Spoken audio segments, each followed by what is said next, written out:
Pemirsa, jangan lupa subscribe YouTube channel Official iNews dan nyalakan loncengnya.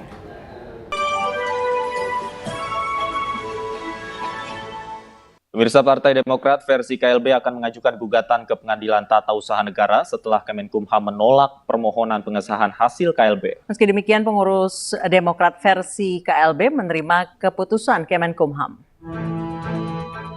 Partai Demokrat kubu Muldoko berencana mengajukan gugatan ke PT UN karena permohonan pengesahan hasil KLB Deli Serdang, Sumatera Utara ditolak Kemenkumham.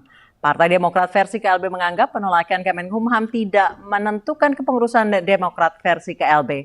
Pihak KLB Demokrat menyatakan penolakan permohonan pengesahan hasil KLB Deli Serdang menunjukkan bahwa selama ini tidak ada intervensi pemerintah seperti yang dituduhkan Demokrat yang dipimpin AHY.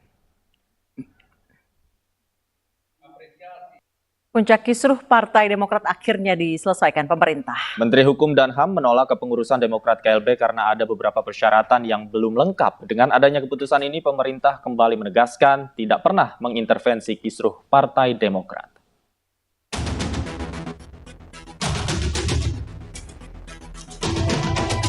Setelah kurang lebih sebulan kisruh Partai Demokrat memanaskan suhu politik tanah air, pemerintah akhirnya mengeluarkan keputusan penting bagi kedua kubu yang bertikai. Menteri Hukum dan HAM Yasona Lawli 31 Maret 2021 mengumumkan kepengurusan Partai Demokrat KLB di bawah komando Muldoko ditolak karena tidak bisa memenuhi beberapa persyaratan. Di antaranya perwakilan DPD, DPC tidak disertai mandat Ketua DPD, DPC. Dari hasil pemeriksaan dan atau verifikasi terhadap seluruh kelengkapan dokumen fisik, sebagaimana yang dipersyaratkan, masih terdapat beberapa kelengkapan yang belum dipenuhi, antara lain perwakilan Dewan Pimpinan Daerah DPD, Dewan Pimpinan Cabang DPC tidak disertai mandat dari Ketua DPD DPC. Dengan demikian, pemerintah menyatakan bahwa permohonan pengesahan hasil Kongres Luar Biasa di Deli Serdang, Sumatera Utara tanggal 5 Maret 2021 ditolak.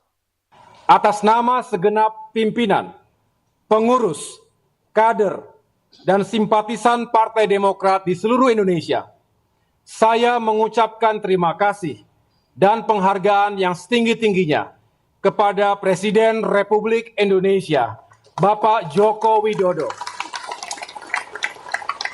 yang telah menunaikan janji pemerintah untuk menegakkan hukum dengan sebenar-benarnya dan seadil-adilnya dalam kasus KLB yang ilegal dan inkonstitusional ini.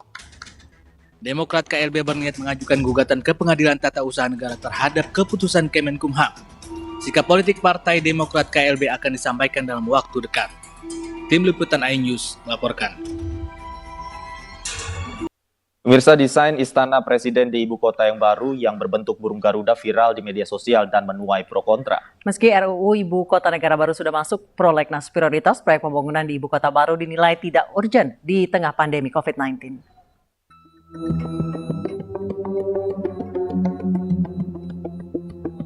Pemerintah memastikan pembangunan Ibu Kota Baru di Kutai Kertanegara dan Penajam Pasir Utara, Kalimantan Timur dilanjutkan tahun ini. Pemindahan ibu kota akan dimulai dengan soft groundbreaking untuk infrastruktur dasar.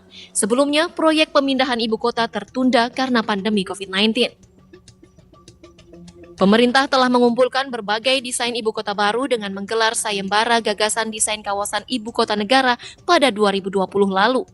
Sejumlah desain Istana Presiden mulai terpampang di ranah media sosial seperti Astana Indonesia Raya, ciptaan kelompok negara Rimba Nusantara yang keluar sebagai pemenang pertama dan Istana Negara dengan desain burung Garuda karya Inyoman Nuarta yang menuai kontroversi.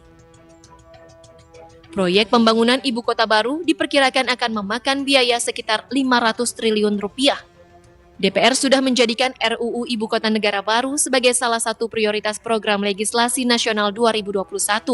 Rencana membangun Ibu Kota Baru mendapat kritikan 3 fraksi di DPR, yaitu PAN, Partai Demokrat, dan PKS. Menurut mereka, seharusnya pemerintah fokus pada pemulihan akibat COVID-19. Ya, logikanya ketika tidak ada pandemi kita sudah melihat bahwa ini tidak urgen, apalagi setelah ada pandemi. Dan kita tahu bahwa pandemi ini belum berakhir dan tidak seorang pun bisa memastikan kapan ini berakhir. Sehingga kita pikir bahwa dampak pandeminya pun itu harus diatasi. Pandemi harus diatasi, kemudian dampaknya juga harus diatasi. Sangat besar gitu, sekitar 466 triliun gitu ya. Dan ini kalau ditanggung APBN jelas tidak mungkin ya. Tapi 20%-nya kan dari APBN, artinya sekitar 100 triliun dari APBN. Ini kan berat juga di saat kita kondisi penerimaan negara masih rendah, pajak tidak memenuhi target, beberapa unsur negara juga sedang terpuruk begitu. Kemudian anggarannya digunakan untuk sesuatu yang menurut kita belumlah saat ini, jangan itu dulu gitu. Namun pemerintah beralasan proyek pembangunan ibu kota negara baru mampu menggerakkan ekonomi, salah satunya karena akan membuka banyak lapangan pekerjaan. Pemerintah mengumumkan sejumlah alasan pemindahan dari masalah ketidakmerataan ekonomi hingga beban lingkungan Pulau Jawa. Tim Liputan iNews melaporkan. Jelang misa Kamis Putih, pengamanan di Gereja Katedral Jakarta kian diperketat oleh pihak keamanan. Sejumlah personil kepolisian berjaga sementara jemaat yang akan beribadah harus melewati sejumlah pemeriksaan. 150 personil dikerahkan untuk penjagaan rangkaian ibadah Paskah. Terdapat sejumlah titik penjagaan, terutama di pintu utama, pintu samping, dan basement Masjid Istiqlal. Kapasitas jemaat dibatasi tidak lebih dari 300 orang tiap sesi ibadah. Para jemaat juga diwajibkan membawa hasil negatif rapid antigen. Pada tiap pintu masuk juga dilakukan pengecekan barang secara ketat oleh polisi. Selain di katedral, pengamanan juga dilaksanakan di tempat-tempat yang menjadi objek vital.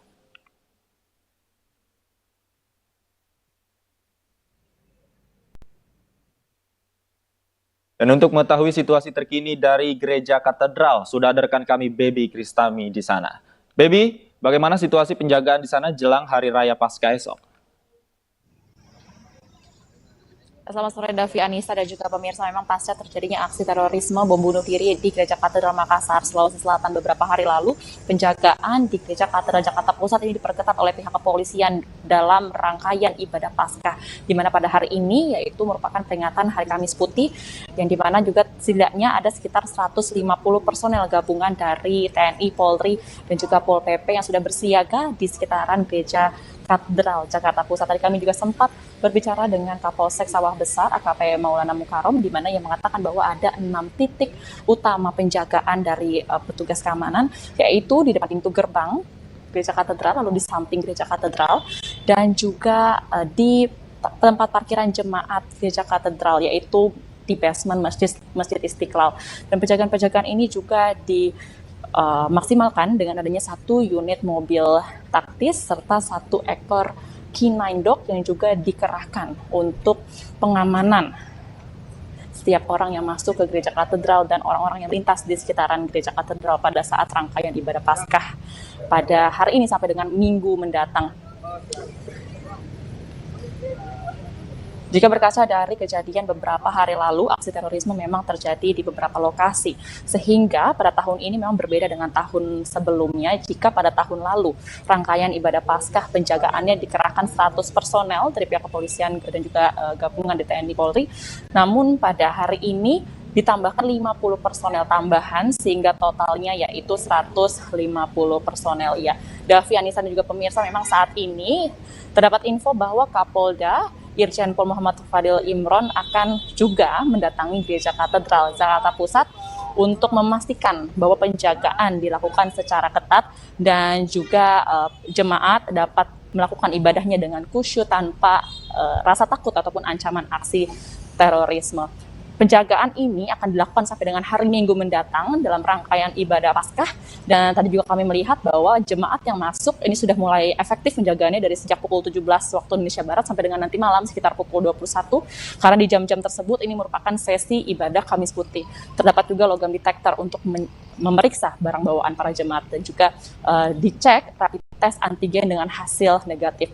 Dan juga para jemaat ini dibatasi hanya 300 jemaat saja per sesi ibadahnya. Kembali ke studio, Davi, Anissa. Baik, terima kasih Baby Kristami melaporkan langsung dari Gereja Katedral Jakarta. Selamat bertugas kembali.